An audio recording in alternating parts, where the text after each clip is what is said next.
Well, let's dive in. Jack, welcome to Kicking Tables. I've been looking forward to speaking to you about Xenohunters, and it is coming soon to Kickstarter. So tell us about hmm your game. First of all, welcome, and tell us all about Xenohunters. Yeah, well, thanks for having me, guys. I'm really excited. And yeah, Xenohunters is a double hidden movement sci-fi horror game set on the Outer Rim, where you are, yeah, hunting aliens, and the alien is also hunting you. So the way we've set it up is one player is the alien, and all of their sort of like eggs and hybrid spawn and crawling through the vents and things like that. Okay. And the humans that you play a team of elite intergalactic mercenaries that have been sent to figure out why stations and starships are going dark across the frontier. It's aliens. um, What else could it be? Yeah, and so it's been in development for about a year and a half. And actually, most of the development took place during lockdown, during COVID. So a lot of the game mechanics are sort of a lot kind of smoother than has really sort of been not possible before. But yeah, the mechanics are really smooth because we had to develop it in such a way that you could do it on Tabletopia or a tabletop simulator, Right. where even like picking something up it's a whole series of clicks and actions and things like that. So yeah, it was a fun project for me to do because it informed a lot of kind of design methodology that I'm going to take forward into future games, particularly for like the practical like how much information do you put? Do you use player boards or cards and things Right. like that? Well, Uh, speak to the hidden movement aspect of your game. How does that play out in your game? Like, what's actually happening? Okay, so the board is there are four missions, which are all boards of Okay. various starships and space stations, and they're all gridded with B5, F10, things like that. And you have a player screen where that has your character information and also information for the alien to see, sort of like how fast you can move and stuff like that. Um, and when you're moving quickly and like noisily and doing that kind of thing, if you're sort of stressed or under time pressure, you move your character around on the board, on the grid, Okay. through rooms and space stations and stuff. But you can actually spend most of the game hidden and you're moving around on your own personal little gridded board. So it's a bit like kind of like Among Us slash Alien slash Battleship. Um, Okay. slash yeah, sort of. I know there are games out there where a single team is has hidden movement, sort of like there was one game called yeah, the Werewolf of Summer's End, I think. Anyway, so that was a werewolf moving around. You could sort of look for clues and where they attack, and you have to try and find them. But in this, I was like, well, why can't we have it so that both teams are hidden from each other until they're revealed, or until a roll Right. goes badly, or until they choose to be loud as like a distraction. Okay. Um, Yeah. and there are items which are sneaky or loud that reveal you on the board or not. There's also the ducts, which the aliens can creep around in and pop up all over the ship, so you're never really safe.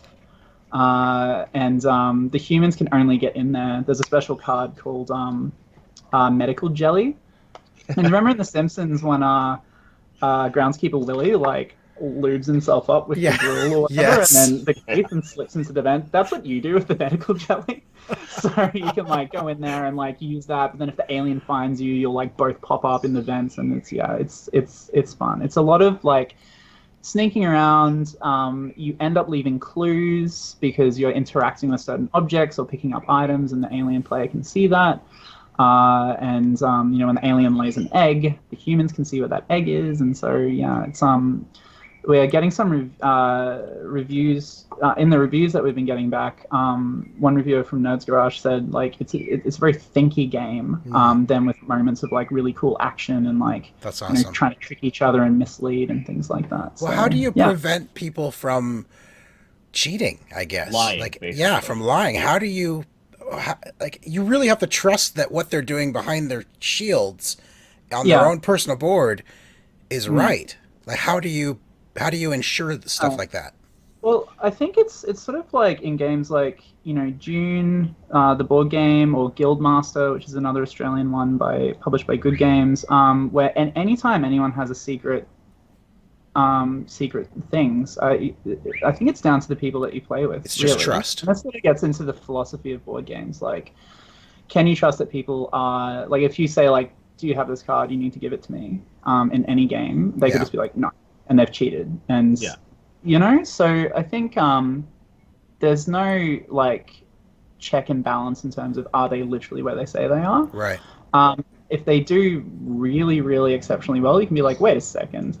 But yeah, I think that's one of those philosophical questions about board games. Sure. Is like, Yeah. is that something that we need mechanics specifically for, or is that something that is more about the sort of social dynamics of the group? Choose better friends, Sean. Choose better friends. Well, Tico, you're my only friend, so Yeah, Yeah, did choose you better have friends. games where that problem is solved? Because I try to do a bit of research, and yeah, it's sort of it usually comes down to trust, is what I've Yeah. seen. yeah. I mean, any game like that, even Battleship, you just say, "Yeah, no, you missed." Yeah, you got to be able to trust who you're playing with. Otherwise, Yeah, move the otherwise piece. you just don't play with them anymore. That's right. Yeah, So, yeah. so I want to know, like this. Obviously, you've taken some inspiration from stuff like Alien and stuff like that. Will we see anything like any homages to any of those classics in your game? Like, are there cards that are going to be tied into that? Anything that you drew inspiration from? Oh yeah, there's so many Easter eggs throughout the whole thing because yeah, the whole Half Monster team. We love like Alien movies. We love even like Cowboys and Aliens. Do you remember that one with? Oh, yeah. Yes, I love Cowboys and That was so Aliens. good, yeah. Yeah. Yeah, so we've got so there's a flamethrower in the weapons deck. We have so there's 4 decks in the game. There's medical, engineering, science, and military. Okay. I think that's 4 different words that I said.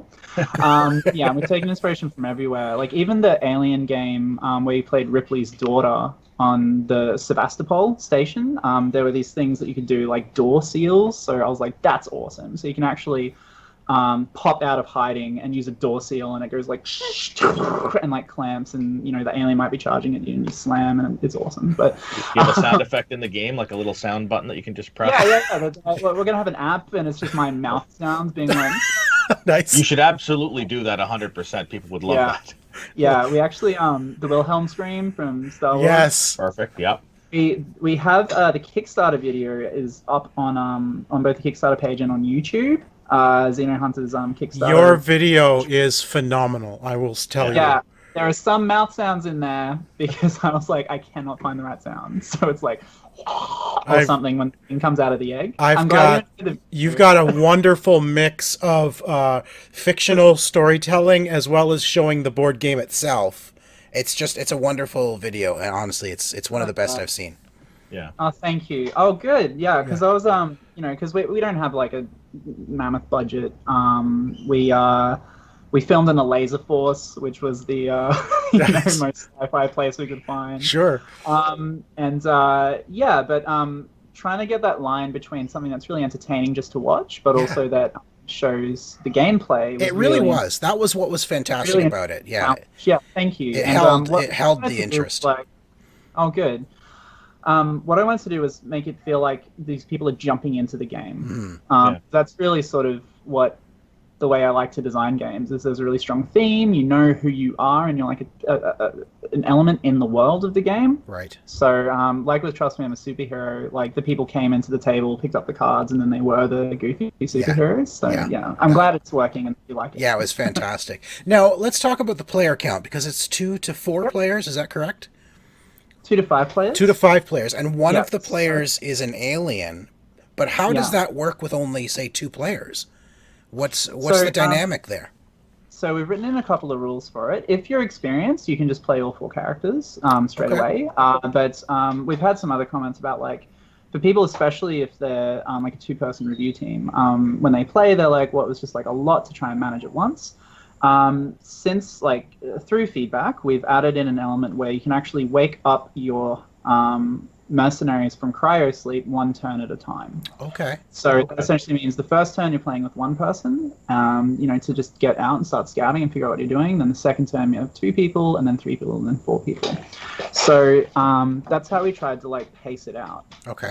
But essentially, and you can also do challenges for yourself where there are a lot of metrics and variables that can be adjusted, and this is all in the rulebook, where maybe the alien, you play with 2 players or 2 characters instead, and the alien doesn't get any hybrid spawn, or there are some other nerfs and little things that you can do.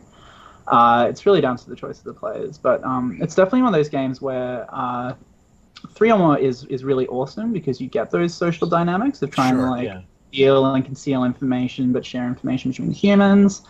It's one of those things where, again, down to the philosophy of games is I've tried to generate this experience where it is really fun for a big group, but it's also a very solid and playable and understandable game, even if you have lower player numbers. Now, the alien is always played by a player, or can the alien be controlled by the game? We've been experimenting with automation, sort of like Automata. Okay. In the Stonemaier games, and we're still figuring that out. It's something that is a new field that we're going into. I've found at the moment the gameplay of being an alien and then being a human or human sneaking around hunting each other is sort of the funnest way that we've been able to develop so far. Yeah. Awesome. All right, talk to us a little bit about the non-verbal aspect of the game. I was reading that you're not allowed to. There's no table talk even amongst the human players. How does that work, and how does that not make for an incredibly silent game table for like a 90-minute game? Well, I might have to edit where you saw that because you can absolutely talk between players. Okay. So sorry about that. I'll find where that is. Change that. But so it's you talk between each other, and it's really fun because you're trying to. It's a bit like those games like Spyfall or what's that one where it's the words and it's Codenames. So like you're trying to give information to the other players, but without revealing necessarily. Okay, so there's a verbal aspect. It's just you're trying to not say, "Hey, I'm in the boiler room," so then the alien knows exactly where you are. You're like, I have the thing that we need, and the alien's like, "It's the bomb, isn't it?" And you're like, "Shut up, alien." One element of the game, though, and this is especially relevant for 2 players, is that one key thing that you're doing is you're actually rummaging around the ships for supplies that you need. The space stations. So on the grid, there are little rummage points, and in the different colors of the different decks, and then you can search through them. The alien player can see which color of card that you're drawing from the deck. Okay. And there might be like 4 or 5 or 6 of that color on the map, and based on, so they can there's this interesting thinky thing for the alien at all times, observing what the players are doing, what cards they're picking up, using the knowledge of where the players were previously, and things like that to you're hunting each other. And I tried to really put that in there where you might accidentally give away more information than you wanted to. Right. That's kind of the dynamic with that. And the alien can obviously like heckle and hiss and stuff, which is good. Kind of like your bird. Yeah, that's right. That's Australia for you. There's like a million animals per square foot or meter. You must have some amazingly fun stories to tell throughout playtesting. Do you have any? Were there any sessions that really stand out in your mind as, man, that was amazing? I still get surprised so much by what players do and the schemes they come up with and stuff like that. So I had one game where I was the alien and they had blown up the reactor, and I was like, okay, well, I'm just going to go to their ship, and then when they all come on board and they're like, yes, we win, I'm going to maul them to death. This player predicted that I was doing that, used a science item that like detects where I am, teleported onto the ship, and then flamethrowered me. And I just became a crispy alien. Everyone else ran onto the ship that turn and hit the warp button and won. And I was like, what? No! Stuff like that. There was one where so there are line of sight rules. So Okay. if you are like visible, you can't just start sneaking. And maybe determine that is sort of by line of sight between squares and stuff. Sure.